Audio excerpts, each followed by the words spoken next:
mais um Dia Municipal de Bombeiro, há aqui alguns apelos que são feitos. Eu pegava nomeadamente no discurso do comandante dos bombeiros de Vila das Aves, que pede ajuda para que haja mais voluntários nas corporações. É verdade, eu acho que é um apelo que todos podemos colaborar e ajudar, nomeadamente os órgãos de comunicação social.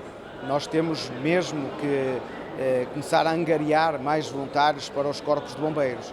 E o repto que foi lançado e que eu aceitei de bom grado é de trabalharmos em conjunto e ver se encontramos a fórmula perfeita, ou pelo menos encontramos aqui o caminho para conseguir convencer os homens e as mulheres que andam nessa vida civil a poder integrar os corpos de bombeiros. Tentar mostrar-lhes o lado positivo, muito positivo dos bombeiros, em que obviamente muito dão as pessoas de si aos outros, mas que naturalmente fica a gratificação e o sentido de dever cumprido, e que é uma grande casa, uma grande escola de princípios, de valores, e que faz homens e mulheres de facto de uma qualidade excepcional, inclusive é para a nossa sociedade. A questão do financiamento volta sempre à baila neste tipo de cerimónias, a questão do financiamento dos bombeiros, por parte do Estado, por parte das câmaras municipais. Que solução é que se pode tentar aqui encontrar, não é? E que se vai batalhando ao longo destes anos para financiamento das corporações de bombeiros?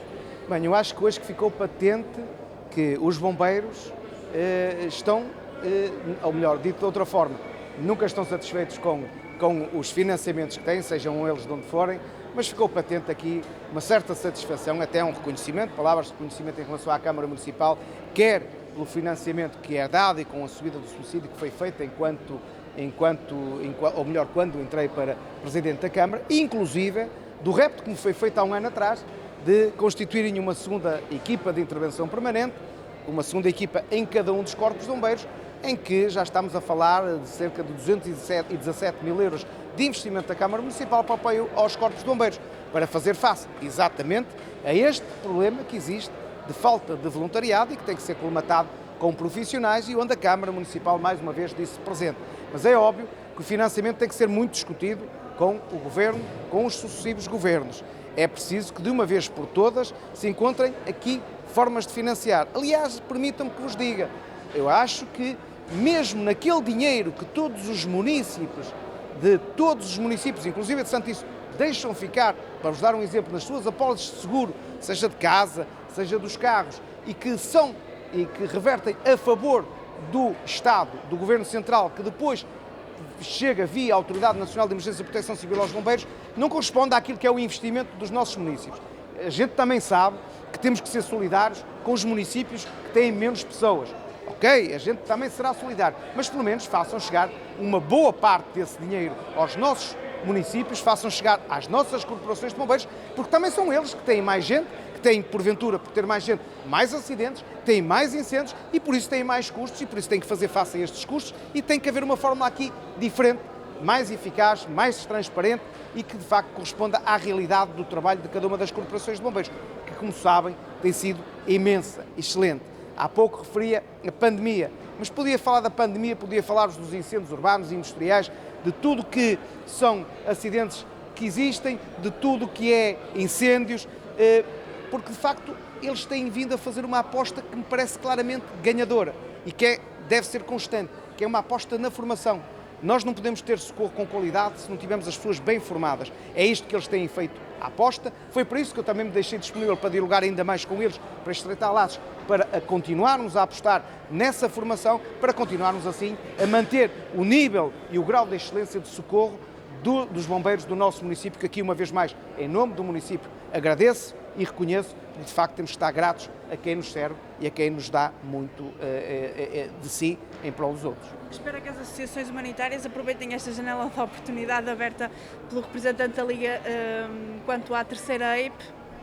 Bem, nós estaremos sempre abertos a todo o diálogo, sejam de AIPs, sejam de financiamento, sejam de formação, seja do apoio, como dizíamos, para criar aqui apoios eventualmente ao voluntariado ou incentivos, que estaremos dispostos. Foi isso que fizemos sempre durante este tempo todo, foi isso que continuamos e é isso que vamos continuar a fazer. Nunca foi colocada essa questão, naturalmente que simpaticamente até pela amizade, o Dr. Elias, representante da Liga dos Bombeiros Portugueses, lançou para o ar, mas naturalmente que isso nem sequer corresponde a uma conversa entre os Corpos de Bombeiros e a Liga dos Bombeiros Portugueses. O que ele quis dizer foi que eu também, enquanto comandante do quadro de honra, tinha responsabilidades acrescidas e que deveria olhar para os bombeiros como eventualmente outros não olharam por não fazer parte destas grandes e nobres instituições e, portanto, tenho uma responsabilidade acrescida de continuar a apoiar e de acompanhar este trabalho, naturalmente, porque o que nós queremos todos é que as coisas funcionem bem e ter respostas de qualidade e de socorro de qualidade. É isso que temos no momento e queremos continuar a ter, porque, como sabem, esta sociedade é dinâmica, os desafios cada vez são maiores, são diferentes, porque a evolução a isto leva e, portanto, tem que haver um acompanhamento constante de formação para continuarmos a acompanhar, a debelar estes problemas que vão surgindo. Muito obrigado. Carlos, Dia Municipal dos Bombeiros, organizado e acolhido pelos bombeiros de Vila das Aves, com algumas reivindicações que deixaram ao Presidente da Câmara e às instituições que tutelam os bombeiros. Há aqui ainda muito trabalho para fazer, embora tenha sido notado os passos em frente que têm sido dados. É um facto, quer dizer, nós não podemos deixar de, nestas situações também, tornar público aquilo que nós precisamos. E temos que ter consciência hoje em dia que não é fácil. A questão do voluntariado, naquele aspecto que eu toquei, é um ponto essencial, que é preciso criar condições, é preciso oferecer condições a quem quer ser bombeiro voluntário, de forma que estimule e que eles ganhem coragem para se deslocarem e para estarem aqui connosco. Porque nós hoje, como eu disse, nós temos o fim de semana e as noites, é tudo feito por voluntariado.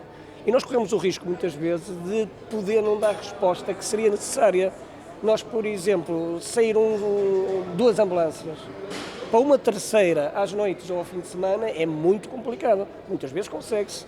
Ainda ontem, por exemplo, durante o dia, que é diferente, chegamos a ter 5 ambulâncias na rua e um carro de desencarceramento. Mas é porque temos, efetivamente, as 2 EIPs. A possibilidade de uma terceira, eu não quis lançar hoje o repto, tive quase, mas não quis, até porque isso tem que ser feito um bocadinho com as 3 associações, mas é um facto que nós precisamos de mais apoios nesse sentido. Caso contrário, teremos dificuldades em responder àquilo que é o nosso papel. Falamos de recursos humanos, mas também falamos da questão do financiamento, que é sempre um ponto fundamental entre aquilo que são os financiamento do Estado Central, aquilo que é também o financiamento da Câmara Municipal. Que discussões é que também têm existido quanto a esse assunto? Quer dizer, há questões de financiamento que têm que ser discutidas e têm que ser resolvidas rapidamente. E tem a ver, por exemplo, com o gás óleo. Quer dizer, não se justifica, como foi dito aqui, haver apoios para determinados setores e, por exemplo, os bombeiros ainda não terem tido qualquer apoio na questão do gás óleo.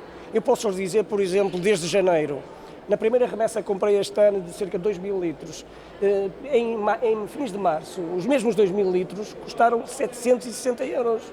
Quer dizer, e nós não temos tido aumento, ou melhor, aqueles aumentos que nós podemos fazer, obviamente fomos fazendo, ajustando alguns preços, mas há determinadas tabelas que nós não podemos alterar. A questão dos 51 cêntimos por quilómetro, que é uma coisa que está há mais de 10 anos e que está completamente desajustada, e nós precisamos, efetivamente, que as entidades responsáveis olhem para este facto. Caso contrário, a ruptura financeira pode acontecer.